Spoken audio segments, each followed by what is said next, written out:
मैंने यूं ही कह दिया वो चबल है, मैंने यूं ही कह दिया वो चबल है, और फिर साबित हुआ वो चबल है।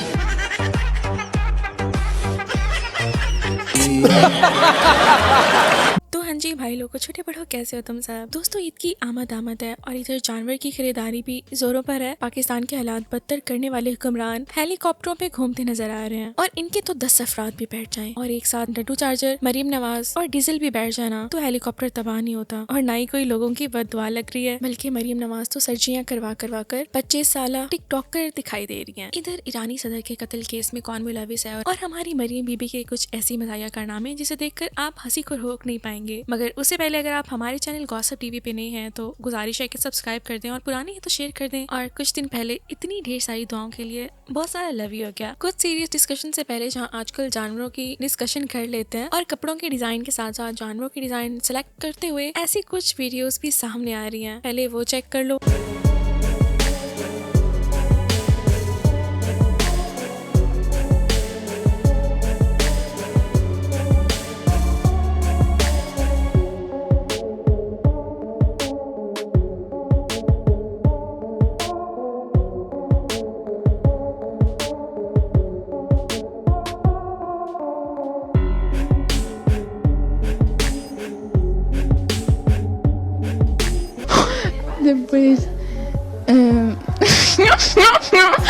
ऐसी इंटरेस्टिंग वीडियो से पहले एक इम्पोर्टेंट बात बताती चलूं कि पाकिस्तानी अवाम में ऐसे घिनौने खेल के बारे में जहां हमारी अभी भी चुप नहीं रही, और वो ऐसे सिस्टम के बारे में बोल उठी हैं जिसके बारे में बात करना भी मायूब है। तुम लोग खुद चेक करो। क्या पाकिस्तान में कौम-ए-लूत या LGBTQ एक्सेप्ट हो रही है?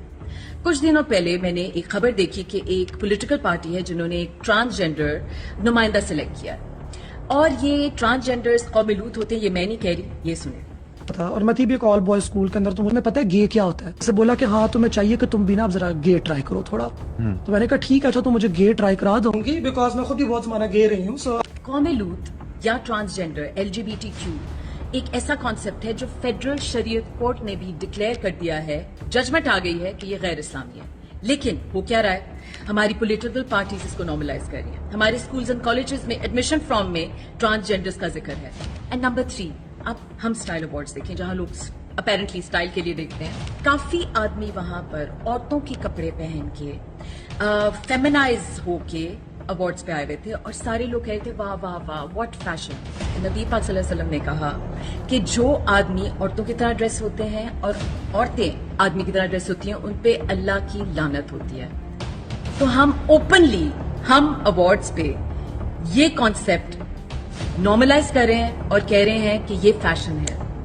पाकिस्तानियों, प्लीज बी वेरी केयरफुल। जहां फिलिस्तीन के खिलाफ जो टिकटॉकर बात नहीं कर रहे थे उनके खिलाफ बाइकआउट किया जा रहा है, वहां इस दोज़ख मिर्जिया को भी टैग किया गया, तो इस बीबी का कोई अच्छा रिप्लाई नहीं आया। तो शर्मिंदा होने के बजाय मॉक करना स्टार्ट कर दिया, और हम ही वो लोग हैं जमीन से लेकर आसमान पे पहुंचा देते हैं। अब तुम लोग इस बंदी के बारे में कमेंट्स में लाजमी बताना। ये रिप्लाई चेक करें। एक तो हम तुम लोग को शर्म दिलाने की कोशिश कर रहे हो, बजाय कि तुम अपनी हरकतों पर शर्मिंदा हो, तुम लोग हमारा मजाक बना रहे हो। और सबसे ज्यादा मायूसी की बात ये है कि इसको इस काबिल किसने बनाया?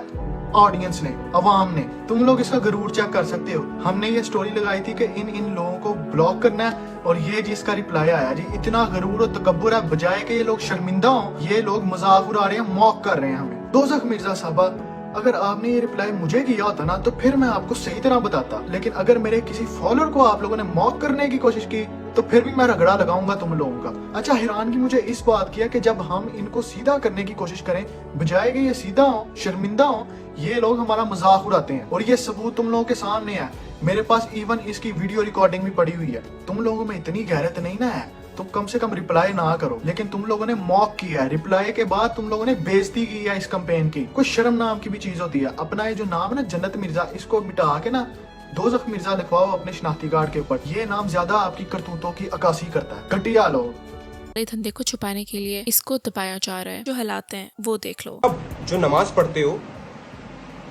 शिरकी हो, क्योंकि अल्लाह के नाम के साथ किसी का नाम जोड़ रहा है। क्योंकि जब आप अल्लाह अकबर बोल रहे हो तो अकबर आ रहा है, अल्लाह के नाम के साथ किसी का नाम जोड़ रहा है, शिरक है।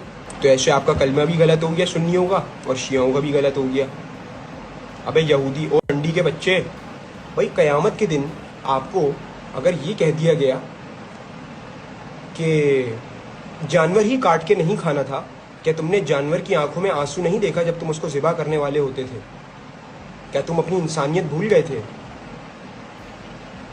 तो आप क्या बोलोगे? क्योंकि आप तो ये सोच के करते हो ना कि भाई ये तो जन्नत में जमा हो रही हैं।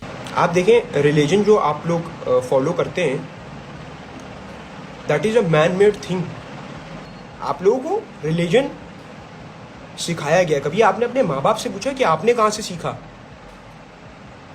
क्योंकि आप लोग तो ब्लाइंडली जो आपके माफी तलाफी भी सामने आ गई हुई है। मेरी एक वीडियो काफ़ी रेगुलेट हो रही है जिसमें लोग मुझे कह रहे हैं कि मैं एथियस्ट हूँ या मैं इस्लाम के ख़िलाफ़ हूँ या मैं दीन से खारिज हो गया हूँ और मैं प्रॉफिट की टीचिंग का मजाक उड़ा रहा हूँ, इस्लाम का मजाक उड़ा रहा हूँ। देखें, वो सब आपके नज़रिए हैं, मेरी असलियत नहीं। मैं आपको बताता चलूँ कि I am a very great practicing Muslim और मेरा अल्लाह पे ईमान है और मेरा प्रॉफिट पे भी ईमान है और उनकी टीचिंग्स पे भी ईमान है और जितनी भी इस्लामिक टीचिंग्स हैं उस पर मेरा ईमान है मुकम्मल तौर पर। और जो मैंने आपको बताया वो नज़रिए थे। मैंने आपको कहीं पर भी ये नहीं बोला कि भाई ये है, ऐसे इस्लाम को मानो, ऐसे इस्लाम को समझो, ऐसे ही होगा।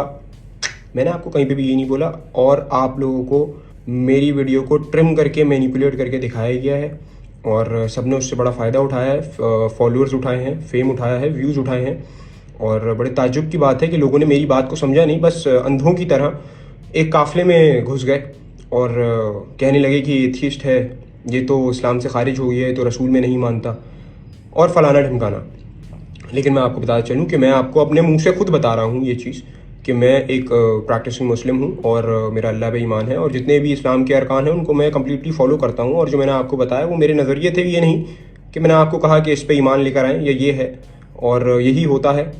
ऐसा कहीं पे भी मैंने कुछ नहीं कहा और I would like to apologise क्योंकि मेरी वजह से काफ़ी लोगों के सेंटिमेंट्स हर्ट हुए हैं। और जहाँ ईरान के सदर का कत्ल या हादसा हो गया हुआ है जिसमें सब पाकिस्तानी अवाम मतलब पटवारियों को छोड़कर सब अवाम का कहना है कि काश इसमें हमारी मरियम नवाज अपने बच्चों, फैमिली, अब्बा, अम्मा, ताया साथ होते तो हमें बहुत ज्यादा खुशी होती। वैसे इस अफसोसनाक वाक़े पर मुझे ऐसे लगता है कि ये कोई हादसा नहीं है, क्योंकि हाल में ही ईरानी सदर कुछ ऐसे फैसले करने वाला था जिसे पाकिस्तानियों ने तो बुज़दिली का मुजाहरा करते हुए और अमेरिका की हिमायत में रिजेक्ट कर दिया। अमेरिका ने इसकी हमेशा से मुखालफत की है और हेलीकॉप्टर्स का जितना भी सामान है ईरान को देने से मना कर दिया हुआ था। और ये हादसा वैसे पेश आ सकता था, लेकिन एक और बहुत ही इम्पोर्टेंट वीडियो और जो समझने वाले के लिए इशारा काफी है। बाकी अब बात करते हैं किर्गिस्तान की, जहां हुकूमत ने शदीद स्टूडेंट्स को धमकियां लगाना स्टार्ट कर दी हुई हैं। बजाय उसके कि हुकूमत उनका साथ देती, उन्हें सपोर्ट करती, सिर्फ इक्का दुक्का स्टूडेंट जो सामने आ रहे हैं वो भी अपने बलबूते पर और बाकायदा तौर पर शहबाज शरीफ की कॉल्स उनको की जा रही है कि आप हमारे अगेंस्ट बात मत करें कि हम आपका साथ नहीं दे रहे। मोटी मोटी खबर से आपको आगाह कर देती हूँ, हुकूमत का जो रवैया है इस तरफ ऐसा क्यों है, क्योंकि एक ऐसा काला धंधा है जिसके बारे में एक बहुत ही ज्यादा फुल डिटेल से वीडियो बन सकती है। लेकिन अहम बातें बताती चलूं, पाकिस्तान में हर बंदा डॉक्टर बनना चाहता है और एक मेडिकल कॉलेज बनाने की जो शराइत है अब वो बहुत ज्यादा सख्त हो चुकी हुई है, जिसकी वजह से सब स्टूडेंट्स वहाँ जाके पढ़ने लग जाते हैं। बल्कि हमारे कुछ पॉलिटिशियंस जो यहाँ पे काला धंधा नहीं कर सकते, वहाँ पे बासानी मेडिकल कॉलेजेस में इन्वेस्ट करके बच्चों को लूट रहे हैं और वहाँ पे ऐसे दस्ती डॉक्टर बनाए जा रहे हैं जैसे कोई दर फार्मी अंडे प्रोड्यूस किए जाते हैं। आगे आप खुद ही समझदार हैं। और इसमें पॉलिटिशियंस की इन्वॉल्वमेंट की वजह से इस सब काले धंधे को छुपाने के लिए इसको दबाया जा रहा है। अब जहाँ ईरानी सदर की एक वीडियो सामने आ रही है जिसके बारे में मैंने ऊपर बात की है, जिसमें किसी ड्रोन को इस पर अटैक करते बिल्कुल क्लियर देखा जा सकता है। और बहुत से रिपोर्टर्स ये रिपोर्ट कर रहे हैं कि बहुत से पॉलिटिशियंस इस तरह से कत्ल किए गए। और आपका इस बारे में क्या ख्याल है, कमेंट्स में लाजमी बताना।